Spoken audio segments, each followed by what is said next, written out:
Hi everyone, thank you for tuning in. This is Real Talk with Coach Sherri, and this channel is about workforce development, career readiness, entrepreneurship, and of course, real life, real issues, and real talk.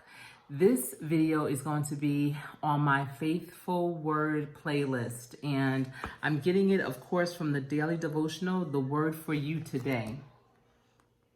And this is the book that my dad had shared with me, and it's very similar to the one that I was doing earlier in the summer for this series. And I really love all of the stories that are in here.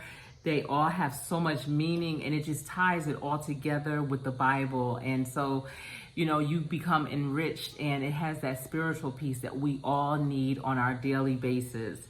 This topic is about love what you do. I am very fortunate to be in a career that I love. I love what I do, and not many people can say that. As a life coach, as a business coach, I work with people every day that are still trying to figure out what is it that they love, and can they do it as a career, as a business. You will be shocked. People in their 50s, 60s, 70s, even, of course, young people that are just starting out, that are just not sure which path to take.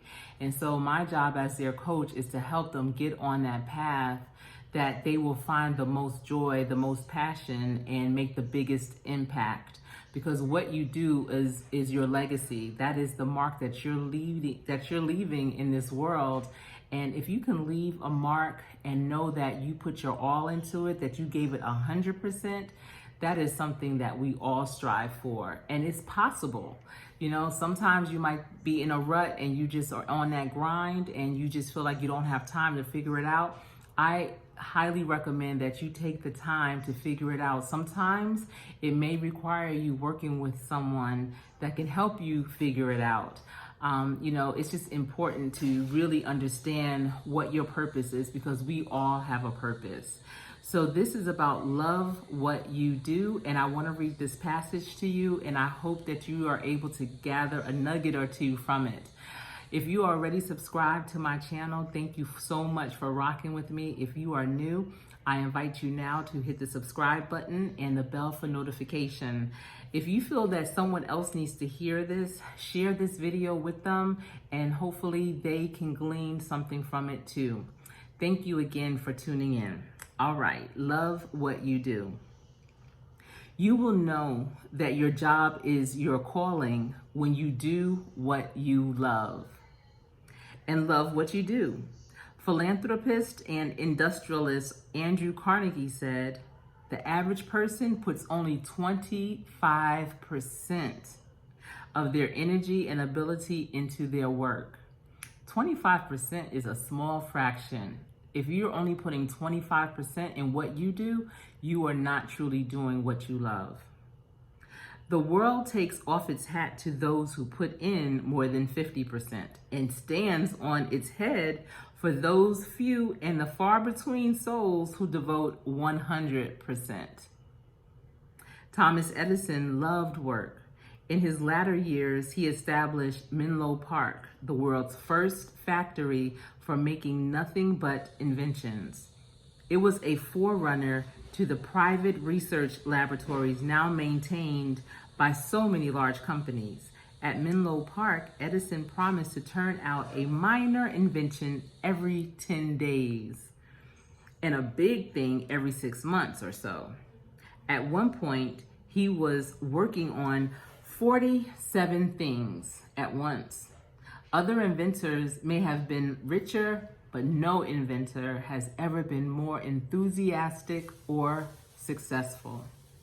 When you believe that what you do makes a difference, you have a different feeling about what you do. When you believe your job has worth in God's eyes, you're no longer vulnerable to the critics or dependent upon the cheerleaders, Paul said. So that means you don't have to worry about people edging you on to do it. You are just going to want to do it.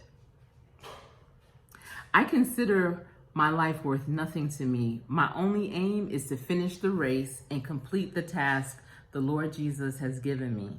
That's Acts chapter 20, verse 24.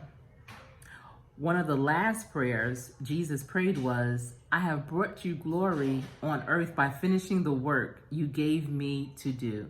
John chapter 17, verse 4. If you are serious about pleasing God, make that your prayer too. And I'll read that prayer again. One of Jesus's last prayers. I have brought you glory on earth by finishing the work you gave me to do. Are you doing the work that you feel that God gave you to do? If not, I highly encourage you to try and figure that out. Utilize different avenues, different platforms. There's different interest assessments that you can use and figure out what is it that you are to do. I will leave an interest assessment called mynextmove.org in the description box below so that you can possibly get on that road to knowing exactly what you want to do. That interest assessment will align you with your interests, your skills, and different careers that you may not have ever even heard of or considered, but once you read about them, you'll be like, wow, I would love to do something like that. There's so much out here, so much to explore, and there is a perfect position for you. And if it's your business, what are you doing towards that business? How is that business aligned with your interests, your skills, your experience, your passion? It's possible that you can have a business like that. Do your work heartily as for the Lord rather than for men. All right, everyone. I want to thank you so much for tuning in. Remember to stay safe. Be sure to subscribe. Hit that button to give it a thumbs up and leave a comment down below. Are you currently doing what you love to do? I hope that you are, because I am, and it is possible. Until we speak again, this has been Real Talk with Coach Sherri.